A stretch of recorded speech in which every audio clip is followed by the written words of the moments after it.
Logic question, kung ang gumagapang sa aso ay garapata at sa buhok ng tao ay kuto, ano naman ang sa kabayo?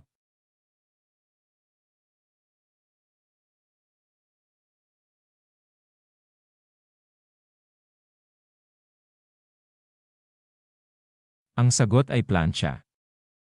Ano ang pwede mong gawin sa gabi na hindi mo pwede gawin sa umaga?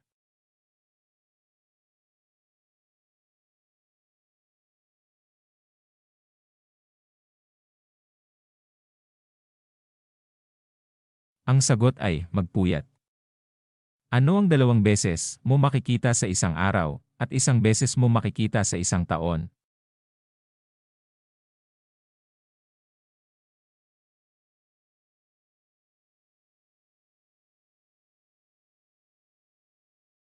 Ang sagot ay letter A.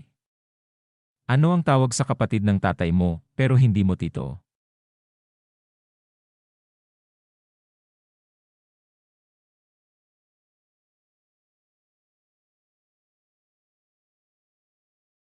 Ang sagot ay tita.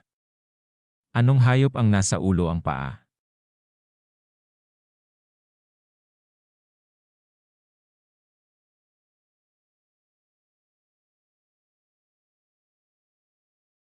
Ang sagot ay kuto. Science, Math, English, Filipino, at Araling Panlipunan. Ano ang sunod sa English?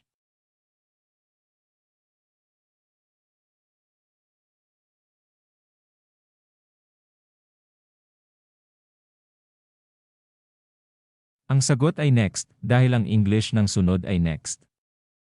Ano ang mabibili mo sa tindahan na hindi mo mahahawakan?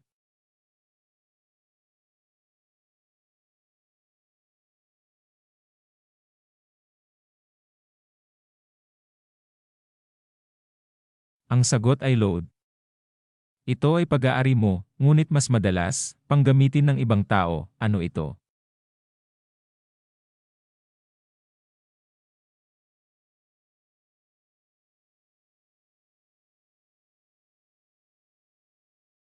Ang sagot ay pangalan mo.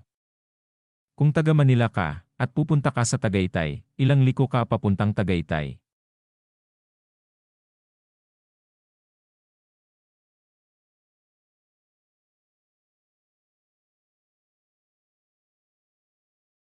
Ang sagot ay 2, kaliwa at kanan.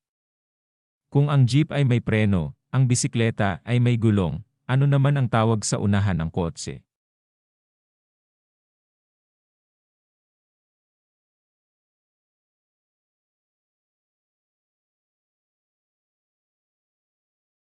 Ang sagot ay karera.